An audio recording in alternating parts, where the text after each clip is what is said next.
मला शिव्या द्या पण महाराष्ट्राला बदनाम करू नका। कनेक्टिंग लिंकवरील दरड कोसळल्याच्या घटनेवरून झालेल्या टीकेनंतर मुख्यमंत्री फडणवीस सभागृहात संतापले। ज्यांना कुत्र विचारत नाही ते मुख्यमंत्र्यांना शिव्या देतात। राज्याची बदनामी करणाऱ्या भाडोत्रींना सोडणार नाही, फडणवीसांचा इशारा। प्रश्न विचारणारे भाड्याचे टट्टू असतील तर निकृष्ट काम करणारे टक्केवारी पुरुषच म्हणावे लागतील। फडणवीसांच्या टीकेला हर्षवर्धन सकपाळांचं प्रत्युत्तर। महाराष्ट्राच्या नावाड लपून स्वतःचा अपयश झाकू नका, सकपाळांचा ट्विट करत हल्ला। राजकारण्यांना लोक शिव्या घालतच असतात, शिव्यांनी अंगाला भोकं पडत नाहीत। आमदार महेश सावंतांची प्रतिक्रिया। 240 किमी वेगानं वारं वाहिलं तर मिसिंग लिंकला काही होणार नाही असं सांगितलेलं। 70 ते 80 किमी वेगानं वारे वाहिले तरी दुर्घटना घडली। ज्योती गायकवाड यांची प्रतिक्रिया। केवळ धमक्या देता येतात, सत्तेचा दुरुपयोग करता येतो, ज्योती गायकवाडांचा हल्लाबोल। तर वसई विरारसह नालासोपारा परिसरात सलग 5व्या दिवशी पूरस्थिती। लोकांच्या रुळावरून चालत प्रवास सुरूच। वीज पुरवठा ठप्प झाल्यानं पाणीही मिळेना। जनजीवन ठप्प झाल्यानं लोकांचा संताप। वसई विरारमध्ये सध्या पावसाची गंभीर परिस्थिती।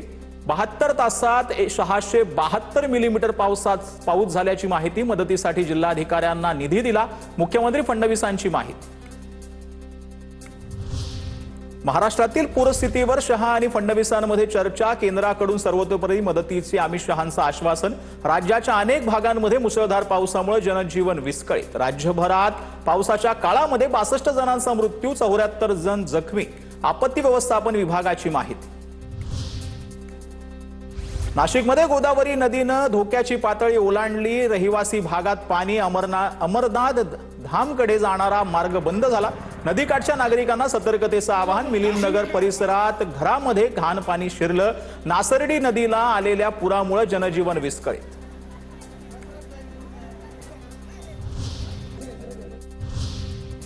आता बघूयात मोठ्या राजकीय टॉप 9 बातम्या।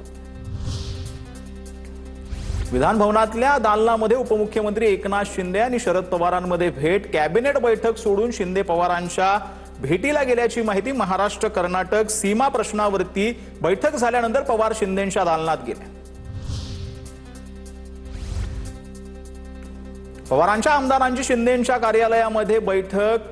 जितेंद्र आव्हाड, जयंत पाटील, उत्तम जानकर यांच्यासह इतर आमदारांची उपस्थिती। तर रोहित पवार अनुपस्थित। भाजपासोबत न जाण्याची काही दिवसांपूर्वीच रोहित पवारांची प्रतिक्रिया समोर आलेली होती। तर केडीएमसी मध्ये मनपा रुग्णालयातील डॉक्टर मारहाणीवरती विधानसभेत चर्चा झाली। रमेश म्हात्रेला नगरसेवक पदावरून बरखास्त करून त्याची धिंड काढा। शास्त्रीनगर रुग्णालयातील डॉक्टरांना मारहाण केल्या प्रकरणावरून आदित्य ठाकरे आक्रमक झालेत। तर डॉक्टर मारहाणीबाबत विधेयक आणणार आरोग्यमंत्री प्रकाश आंबेडकर यांनी आपली भूमिका जी आहे ती स्पष्ट केली। तर डोंबिवलीतील शिंदेंच्या नगरसेवकांचे रमेश म्हात्रेला आता अटक करण्यात आले। शास्त्रीनगर रुग्णालयामध्ये डॉक्टरांसह कर्मचाऱ्याला मारहाण करणं भोवलेलं आहे। तर केडीएमसी मनपा रुग्णालयातील कर्मचाऱ्यांना मारहाण केल्याप्रकरणी खासदार श्रीकांत शिंदेंनी पोस्ट केल्या। रुग्णालयातील कर्मचाऱ्यांना झालेली मारहाण निषेधार्ह आहे। कायदा हातात घेणाऱ्यांना माफी मिळणार नाही, श्रीकांत शिंदेंची पोस्ट पाहायला मिळते। शिंदेंची भूक इतकी वाढली आहे की मोदी शहांना आव्हान देतील। पूर्वी शिंदेंचा हिशेब खोक्यांमध्ये व्हायचा, आता तो कंटेनरमध्ये होतोय। संजय राऊतांचा एकनाथ शिंदेंवर निशाणा। ठाकरेंचे आमदार आणि नगरसेवक 7 सप्टेंबर पर्यंत सोडून जाणार। Big boss fame, reel star आणि हिंदुस्थानी भाऊचा दावा। भांडूपचा खोटा अनिल कपूर म्हणत संजय राऊतांवर टीका। खासदार संजय राऊतांचं मंत्री नितेश राणेंना पत्र। ठाकरेंच्या शिवसेनेच्या प्रभू श्रीराम वाचवा आंदोलनात सामील व्हा, राऊतांचं वक्तव्य। हिंदू गब्बर ही उपाधी घेतल्यानं आमच्यासोबत लढाईत सहभागी व्हा, राऊतांचं आवाहन। धुळ्यामध्ये परप्रांतीय लोकांकडून जमीन खरेदी। राज्यात लँड जिहादचे प्रकार सुरू। अनुप अग्रवाल यांचा आरोप। तर शेतकरी असल्याशिवाय जमीन विकत घेता येणार नाही, बावनकुळे यांचे महत्त्वाचे आदेश। तर शहरामध्ये सध्या पाऊस पडतोय। महाराष्ट्रामध्ये अनेक शहरं अशी आहेत जिथे पूर देखील आलेला आहे। त्या संदर्भातल्या टॉप 9 बातम्या।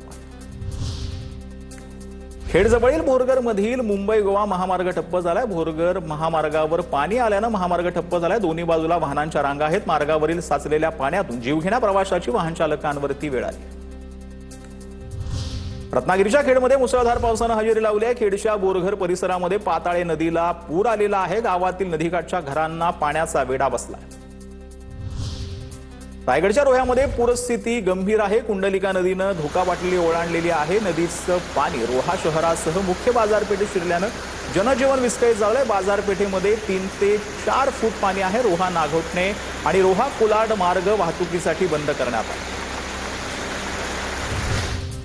नाशिकमध्ये अनेक वाहनं खड्ड्यात अडकलेली आहेत। गंगापूर रोड परिसरामध्ये बस अडकली आहे, तर रामवाडी परिसरात घंटा गाडीसह स्कूल बस पाण्यात आहे। प्रवाशांना मोठा फटका बसला।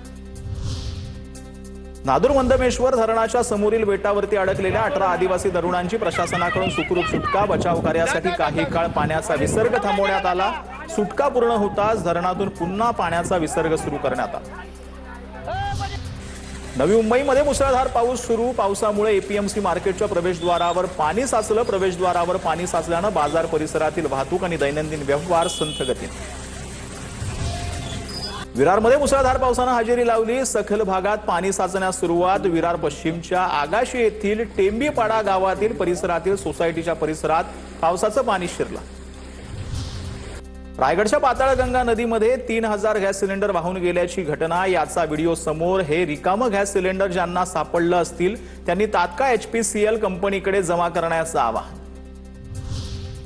ठाण्यामध्ये जोरदार पावसाची हजेरी। कोपरी परिसरातील बाराबंगाला या भागामध्ये पाणी साचायला सुरुवात। गुडघाभर पाण्यातून वाट काढत नागरिकांचा प्रवास।